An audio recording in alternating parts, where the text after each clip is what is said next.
नमस्कार विद्यार्थ्यांनो. 12वीच्या विद्यार्थ्यांसाठी जे सी-ई-टी देणार आहेत त्यांच्यासाठी आजचा माझा व्हिडिओ आहे. इंजिनिअरिंग ॲडमिशन सुरू झाल्यापासून मी व्हिडिओ बनवायला सुरुवात केली होती आणि खूप सारे प्रश्न माझ्या मनात होते. त्याच्यामधला एक महत्त्वाचा प्रश्न हा आहे, की सी-ई-टीसाठी लाख रुपये खर्च गरजेचा आहे का? कारण की सी-ई-टीसाठी खूप मोठमोठे क्लासेस आहेत, खूप सारे अकॅडमीज आहेत, जे मुलं जॉइन करतात. टी-सी-एम ग्रुपमध्ये पहिल्यांदा क्लिअर होऊन नंतर फिजिक्स, केमिस्ट्री आणि मॅथ ह्या 3 सब्जेक्टची तयारी करतात. मग खरा प्रश्न हा पडतो, की खरंच सी-ई-टीसाठी लाख रुपये खर्च करणे आवश्यक आहे का? मी स्वतः एका क्लासमध्ये जॉब केलेला आहे. तिथली रिॲलिटी पाहिलेली आहे, की विद्यार्थ्यांचं शिक्षण कसं चालतं, किती विद्यार्थी सीरियस स्टडी करतात आणि किती विद्यार्थी त्याच्यामध्ये सक्सेस होतात. या सगळ्या गोष्टीचा अभ्यास करूनच मी आजचा व्हिडिओ बनवते. त्याच्यामुळे आजच्या प्रश्नाचं उत्तर आपण ह्या व्हिडिओमध्ये नक्की शोधू, की खरंच सी-ई-टीसाठी लाख रुपये खर्च करणे आवश्यक आहे का? सक्सेस डायरेक्शनवर नाही तर डेडिकेशनवर ठरते का? ह्या प्रश्नाचं उत्तर आज आपण पाहूया.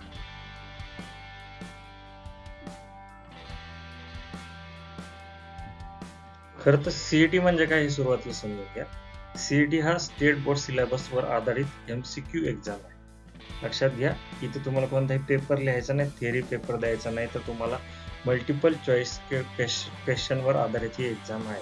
एम-एस-टी सी-ई-टी याला आपण महाराष्ट्रासाठी ज्याचं नाव आहे आणि त्याच्यावर तुमचं इंजिनिअरिंगचं ॲडमिशन हे डिपेंड असतं. तर याच्यामध्ये महत्त्वाचं काय, फिजिक्स, केमिस्ट्री, मॅथ म्हणजे इंजिनिअरिंगसाठी टी-सी-एम ग्रुप आणि फार्मसीसाठी पी-सी-बी अशा 2 प्रकारचे सी-ई-टी कंडक्ट केल्या जातात. तर हे विषय असतात आणि ह्याच्यामध्ये चांगले मार्क मिळवून, चांगले पर्सेंटाइल मिळवून तुम्हाला पास होईल. आता मग मी आत्ताच एक व्हिडिओ बनवलाय ज्याच्यामध्ये सांगितलं की सी-ई-टीचे पर्सेंटाइल कशासाठी महत्त्वाचे असतात. योग्य स्ट्रॅटर्जी असेल तर कुणीही 95+ पर्सेंटाइल मिळवू शकतो. हे वाक्य फक्त मेहनतीसह करणाऱ्या विद्यार्थ्यांसाठी लागू ठरतं. बाकीच्यांना मेहनत करावीच लागते. कारण 90+ पर्सेंटाइल मिळवणं हे फक्त अंदाजे होऊ शकत नाही. म्हणजे एम-सी-क्यू मध्ये ए-बी-सी आकडे टाकले की विषय संपला असं होणार नाही. उगाच आणि नंतरही इंजिनिअरिंग करणं तेवढंच अवघड आहे. त्याच्यामुळे उगाच अशा काहीतरी ट्रिक्स लावत बसू नका. सी-ई-टी काय सगळ्यांना माहिती झालं असेल. अर्धी मुलं तर आता स्टडी करत असतील. 2026च्या तयारीला लागलेले असतील. काही दिवसात लवकरच ते आपली सी-ई-टीची एक्झाम देतील. त्याच्यामुळे खूप सारे कन्सेप्ट योग्य वेळेवर क्लिअर करून घ्या. म्हणजे तुम्हाला पुढे अडचण येणार नाही. आता तुमचं फर्स्ट टास्क काय, सी-ई-टी एक्झाम कशी द्यायची, फिजिक्स, केमिस्ट्री, मॅथ, बायोलॉजी जे काय तुम्ही सी-ई-टी देणार आहे त्याच्यावर फोकस कसा करायचा. आपला टॉपिक काय, सी-ई-टीच्या त्याच्यावर लाखो रुपये खर्च करणं गरजेचं आहे. आता कोचिंग देतं का? कारण खर्च तुम्ही कोचिंगवरच करणार आहे. तिथल्या लाख-लाख, दीड-दीड, 2-2 लाखाच्या फी भरणार आहे. मी जिथून येतो तिथेही आता खूप साऱ्या अकॅडमी आमचं गाव असतानाही चालू झालेलं आहे. तिथेही लाख, दीड लाख रुपये सहजच मुलं खर्च करत आहेत आणि त्यातही थोडीशी एक गोष्ट खटकते, की ज्याच्याकडे मनी आहे, पैसा आहे, ते सर्वजण ह्या क्लासला जातात. बाकीच्या विद्यार्थ्यांना खरं तर ह्या सुविधा मिळत पण नाही. मग हे विद्यार्थी ज्यांना ह्या सुविधा मिळत नाही किंवा कोचिंगपर्यंत जायला मिळत नाही, अशा विद्यार्थ्यांची त्यात चूक आहे का? ते त्याच लाईनला उभे आहेत का? जिथून सगळे सुरुवात करणार आहेत, जिथून रेस चालू होणार आहे. का ते सेल्फ स्टडीकडून मागे राहणार आहेत का? सगळ्या गोष्टीचं उत्तर आपण आज शोधू. कारण खूप महत्त्वाचे कोचिंग असले म्हणजेच तुम्ही पास होणार आहे. कारण तुमचे मार्क्स चांगले येणार आहेत का? आणि म्हणजे कोचिंगला किती विद्यार्थी जातात हा विचार तर वेगळाच आहे. कारण की बऱ्याचपैकी विद्यार्थ्यांना आज कोचिंगचा सहारा मिळतो. कोचिंग देतं काय?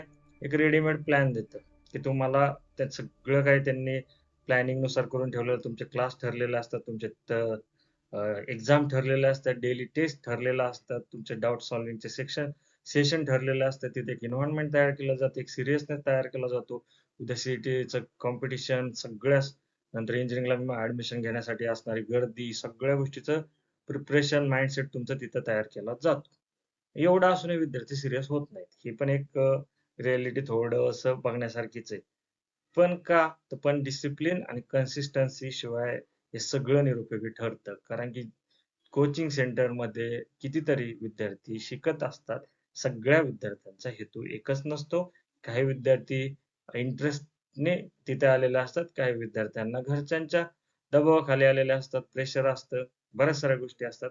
त्याच्यामुळे फक्त कोचिंग एक फॅक्टर ठरू शकत नाही, जो तुम्हाला चांगले पर्सेंटाइल किंवा पुढचं करिअरचा गॅरंटी देऊ शकते. त्याच्यामुळे पहिली गोष्ट हे लक्षात ठेवा, कोचिंगमुळं तुम्हाला एक मदत मिळणार आहे. एक काय म्हणतात तुमचा असिस्टंट ठरू शकते, ज्याच्यात readymade plan, daily test, doubt solving, environment ह्या सगळ्या गोष्टी तुमच्यासाठी नक्कीच फायदेशीर ठरणार. इतर कोणते फॅक्टर आहेत ते पण बघू आपण. आता कोचिंग आणि सेल्फ स्टडी ह्याच्यामध्ये जर कोणतं बेटर ठरतं, असा प्रश्न विचारला, तर त्याचं उत्तर हे आता ज्यांनी एक्झाम दिलेल्या आहेत, जे पास आउट झालेले आहेत, ज्यांना पर्सेंटाइल चांगले मिळालेले आहेत, ह्या विद्यार्थ्यांपेक्षा कोणीही चांगलं देऊ शकत नाही. कारण कोचिंग आणि सेल्फ स्टडी या दोन्ही पद्धतीने विद्यार्थी पुढे गेलेले आहेत, हे आमचं मत आहे. त्याच्यामुळे कोचिंग काय देतंय डायरेक्शन मिळते, पण एफर्ट असल्याशिवाय काही फायदा नाही. कारण कोचिंग एकच शिक्षक त्या 100 मुलांना शिकवत असतो किंवा जास्त विद्यार्थ्यांना शिकवत असतो, ज्यांच्यामध्ये मेहनत काही करतात, तर काही करत नाही. त्याच्यामुळे कोचिंग सगळ्यांसाठी सेमच असणार आहे. पण तिथून मिळणारा फायदा मात्र व्हॅरी होणार आहे. सेल्फ स्टडी काय? सेल्फ स्टडी म्हणजे पहिली गोष्ट सेल्फ स्टडी कोण करतं कोण? त्यामध्ये जे सेल्फ मोटिव्हेटेड मुलं आहेत, तीच फक्त सेल्फ स्टडी करू शकता. म्हणून इथं तुम्हाला स्वातंत्र्य आहे, पण इथं कन्सिस्टन्सी लागेल. तुम्ही काही दिवसानंतर जा हा विचार सोडून दिला, तर तुम्हाला यश मिळणं अवघड जाणार आहे. तर मग सेल्फ स्टडी या मार्गाने तुम्ही जाणार असाल, तर तुम्हाला मात्र कन्सिस्टन्सी ठेवावी लागेल. आणि खरा फरक दोन्हीमध्ये पण एकच स्वतःची तयारी लागतेच. सेल्फ स्टडीवाल्यांना पूर्णपणे फोकस राहावं लागणार आहे. कोचिंगमध्ये असणाऱ्यांनाही त्याच्याबरोबर स्वतः सेल्फ स्टडी करणं, सेल्फ तयारी करणं हे करावंच लागणार आहे. कोचिंग आणि सेल्फ स्टडीमध्ये एवढाच फरक आहे. कोचिंगमध्ये तुम्हाला असिस्टंट असल्यासारखं आहे, सेल्फ स्टडीमध्ये तो नसतो. तर लाखो रुपये खर्च करणं योग्य आहे का? आता ह्या प्रश्नाचं उत्तर खरं तर अ, आपण थोडंसं विचार करून बघूया. इन्स्टिट्यूट जाहिराती करतात. 100% रिझल्ट, टॉप रँकर्स हां, असतात. त्यांच्या अकॅडमीचे विद्यार्थी येत पण असतील. पण शेवटी मेहनत तर विद्यार्थ्यांनाच करायची. कारण सगळ्या विद्यार्थ्यांना ते गाईड करत असतात. त्यातील सगळ्या विद्यार्थ्यांचे मार्क सारखे आलेत का कधी पण बघा. बॅनरवर 1000 मुलं आहेत का? जेवढी मुलं त्यांच्या कोचिंगमध्ये ती सगळ्यांनाच 99% आहेत का? ह्या प्रश्नाचं उत्तरही शोधा. कारण कोचिंग फक्त सुविधा देणार आहे, यशाची गॅरंटी नाही. त्याच्यामुळे शेवटी प्रयत्न, मेहनत त्या विद्यार्थ्यालाच करावी लागणार आहे. आणि उद्या जाऊन सी-ई-टीचा रिझल्ट कमी लागला, सी-ई-टीला रिझल्ट चांगला लागला, सगळं काही फेल्युअर, सक्सेस ते त्याच विद्यार्थ्याचं असणार आहे. लाखो रुपये खर्च करण्याची तयारी असणारे पालक एक वेळ अफोर्ड करू शकतात. पण ज्यांच्याकडे एवढी क्षमता नाही, त्यांनी लाखो रुपये खर्च केलेले असल्यानंतर त्याचं जर रिझल्टमध्ये कन्व्हर्जन झालं नाही, तर ते लाखो रुपयाचं वेस्टेज प्लस उद्या इंजिनिअरिंगमध्ये किंवा तुम्ही ज्या स्ट्रीमला जाणार आहे, तिथे गेल्यानंतर हे बर्डन वाढत राहणार हे मात्र नक्की लक्षात घ्या. त्याच्यामुळे पै पैसा हा व्यवस्थित वापरला पाहिजे, ही पहिली गोष्ट. आता कमी कमी खर्चात प्रिपरेशन करता येतं, शक्य आहे का? कोचिंग ठीक आहे. खूप महागाची नाही घेतली, थोडीशी कमी घेतली असा विचार करू आपण. YouTube लेक्चरवर आता बरेच साधनं आता ऑनलाईन उपलब्ध आहेत.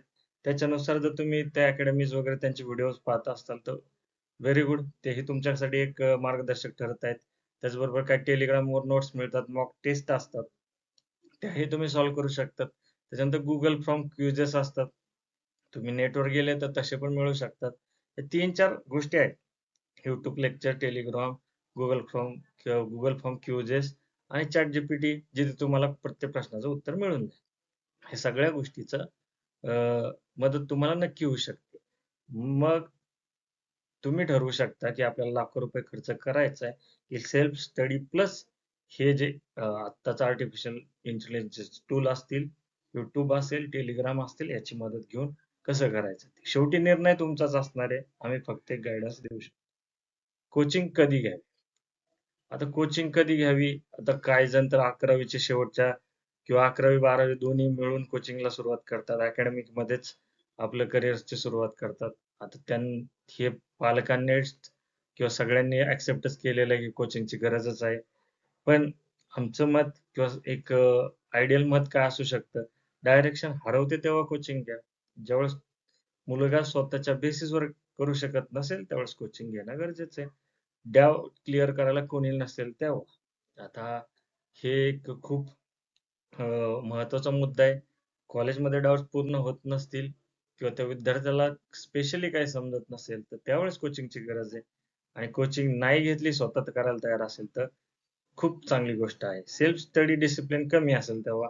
स्वतः मोटिव्हेटेड नसेल, सेल्फ मोटिव्हेटेड नसेल, त्याच्याकडे डिसिप्लिन नसेल, तो काय करायला नसेल, तर पालकांकडे दुसरा पर्याय राहत नाही. त्यांना ती कोचिंग घ्यावीच लागते आणि त्यांना असं वाटतं की कोचिंगमधील ते शिक्षक, तिथला स्टाफ, तिथलं मॅनेजमेंट विद्यार्थ्यांना काहीतरी घडवेल, ह्याच अपेक्षेने ते कोचिंगमध्ये पाठवत असतात. सो ही आत्ताची रिॲलिटी आहेच. कोचिंग म्हणजे सपोर्ट आहे, शॉर्टकट नाही. हे पण लक्षात ठेवा. कोचिंग विद्यार्थ्यांनी साथ दिल्याशिवाय होणारच नाही. जसं डॉक्टरकडे पेशंट गेला, पेशंटने सगळी माहिती दिली, तर डॉक्टर मदत करू शकतो. शेवटी येऊन पडतं विद्यार्थ्यांकडे. तर विद्यार्थ्यांनी इथं थोडंसं सेल्फ सेल्फ मोटिव्हेट होऊन इथे स्वतःहून तयारी दाखवली, तर बऱ्याच गोष्टी होऊ शकतात. तर उदाहरण एक घेऊ. ऑनलाईन फ्री रिसोर्सेस वापरून 90% मिळवलेले विद्यार्थी आहेत. तुम्ही दरवर्षीचे रिझल्ट चेक करा. त्यांचे इंटरव्ह्यू आपल्या टीव्हीवर, ऑनलाईन सगळीकडे अवेलेबल असतात. आता त्याच्यामध्ये क्लासेसचे टॉप क्लासेसचे विद्यार्थी असतात आणि काही सेल्फ अभ्यास करून पण पास झालेले विद्यार्थी असतात. त्याची उदाहरणं तुम्ही पाहू शकता. काहींना महाग क्लासेस परवडत नाही. डेली प्रॅक्टिस करून आहे त्या परिस्थितीमध्ये अभ्यास करूनही चांगले पर्सेंटाइल मिळाले विद्यार्थी. त्यांचं उदाहरण तुम्ही डोळ्यापुढे ठेवू शकता आणि अभ्यास करू शकता. शेवटी काय तुमच्याकडे खर्च करण्यासाठी पैसा असेल तर तुम्ही करणारच. ज्यांच्याकडे नाही त्यांनी पण ही दुसऱ्या गोष्टी दुसरी बाजू लक्षात ठेवणं खूप गरजेचं आहे. या सर्वांवर शेवटी निष्कर्ष काय येतो? सी-ई-टीसाठी कोचिंग ऑप्शनल आहे. कंपल्सरी नाही. ज्यांना स्वतःहून अभ्यास करता येतो ते करू शकतात. आधीच्या काळात बऱ्याच सुविधा नव्हत्या. इंटरनेट नव्हतं. आत्तासारख्या अकॅडमीचे ऑनलाईन लेक्चर्स नव्हते. आता तेही मिळत आहेत. त्याच्यामुळे कोचिंग ऑप्शनल आहे, कंपल्सरी नाही. पैसा नव्हे, कन्सिस्टन्सी महत्वाची आहे. कारण पैसा तुम्ही टाकून प्रत्येक गोष्ट मिळू शकत नाही, सगळ्यांनाच माहिती आहे. प्रत्येक विद्यार्थ्यांचा अभ्यास, त्याची मेहनत ह्याच गोष्टी तिथे महत्त्वाच्या ठरणार आहेत. सक्सेस तिथंच मिळते जिथे रोज-रोज थोडं-थोडं स्मार्ट काम केलं जातं. जो स्वतः तयारी करेल, स्वतःचं प्लॅनिंग करेल, त्याला समजलेलं आहे एक्झामचा पॅटर्न काय आहे, तो एक्झामचा पॅटर्न आपण कसा सॉल्व्ह करू शकतो. ह्या सगळ्या गोष्टी समजून घेऊन जर तुम्ही प्रयत्न केले, तर त्याचं उत्तर तुम्हाला मिळू शकतं. त्याच्यामुळं ह्या पद्धतीने जर अभ्यास केला, तर कदाचित कोचिंगची गरज लागणार नाही आणि ह्यासाठी लागणारा लाखो रुपयाचा खर्च वाचू शकतो. सो आणि शेवटी हेही सांगतो, कारण की काही जणांना किंवा काही पालकांना त्यांच्या का त्यांच्या काळजीपोटी म्हणा, विद्यार्थ्यांच्या नसलेलं लक्ष नसल्यामुळे असू द्या किंवा बऱ्याच गोष्टीमुळे पालक हतबल होऊन कोचिंग लावतात. त्या ठिकाणी विद्यार्थ्यांनी थोडासा विचार करायला पाहिजे, की आपण जर पुढचं करिअर स्वतः घडवणार असेल आणि स्वतः आपलं लाईफ चांगलं करणार असेल, तर ह्या ठिकाणी आपण प्रत्येक वेळेस पैसा घालवलाच पाहिजे का? कारण की नंतर हा सगळा पैशाचं बर्डन आपल्याच माथी येणार असतं. कारण की सी-ई-टीसाठी लागणारा पैसा, पुढे शिक्षणासाठी लागणारा पैसा, हा जॉबच्या स्वरूपात, प्लेसमेंटच्या स्वरूपात जर तुम्हाला रिटर्न मिळाला, तर तुम्हाला समाधान मिळणार आहे. जर एम्प्लॉयमेंटची अवस्था पाहता, जर अशा गोष्टी तुम्हाला जर परत जॉब मिळाला नाही, तर त्याचं बर्डन आणि त्यामुळे येणारं टेन्शन हे खूप जास्त असतं. त्याच्यामुळं एक लक्षात घ्या, इंजिनिअरिंग सगळ्यांना सीट मिळतं. तर तुमच्या जर महत्त्वाकांक्षा जास्त असतील, तर मेहनत ही तुम्हालाच करावी लागणार आहे. तर सी रिलेटेड हा एक महत्त्वाचा व्हिडिओ होता. हे माझे मत मांडलेले आहेत. ज्यांना कोचिंग करायचंय त्यांनी करा. ज्यांना सेल्फ स्टडी करायचे त्यांनी करू शकता. फक्त एकच काय उद्याच्या फ्युचरसाठी आत्ता अभ्यास करणं 11th-12thच्या मुलांना गरजेचंच आहे. सो सी-ई-टीवर कॉन्सन्ट्रेट करा. बोर्डचे मार्क्स पेक्षाही सी खूप महत्त्वाचे आता ठरत आहे. त्याच्यामुळे सर्व आणि एक गोष्ट लक्षात ठेवा, बोर्डचे मार्क्स विद्यार्थ्यांना वाटतं सीईटी मार्क्स पडले तर चांगलेच आहेत. बोर्डच्या मार्क्सची गरज लागणार नाही. पण बऱ्याचशा कंपन्या अशा येतात, की ज्यांना थ्रू आउट फर्स्ट क्लास लागतो. ज्यांना प 12वी ला फर्स्ट क्लास नसल्यामुळेही बऱ्याच कंपन्या ॲक्सेप्ट करत नाहीत. त्यामुळे तिथेही मेहनत करा आणि इथेही मेहनत करा. हे हाच तुमच्या यशाचा मार्ग असू शकतो. मी माझ्या इंजिनिअरिंगच्या अनुभवावरून तुम्हाला 4 शब्द सांगितलेले आहेत. अनफॉर्च्युनेटली आमच्या वेळेस जास्त कोचिंग अवेलेबल नव्हत्या आणि ना नेट होतं, ना जास्त असे ऑनलाईन एज्युकेशनचे साधनं होते. आम्ही त्यातल्या त्यात जेवढं काही करू शकलोय, ते आता त्याच्या भरोश्यावर आम्ही बोलतो आहे. सो शेवटी अनुभवातूनच माणूस शिकतो. त्याच्यामुळे तुमचाही वेळ येईल, पालकांनी आणि विद्यार्थ्यांनी खर्चापेक्षा मेहनतीला महत्त्व द्यावं, हा शेवटचा संदेश देतो. आणि जर व्हिडिओ आवडला तर चॅनलला सबस्क्राईब करा आणि व्हिडिओला लाईक करा. धन्यवाद.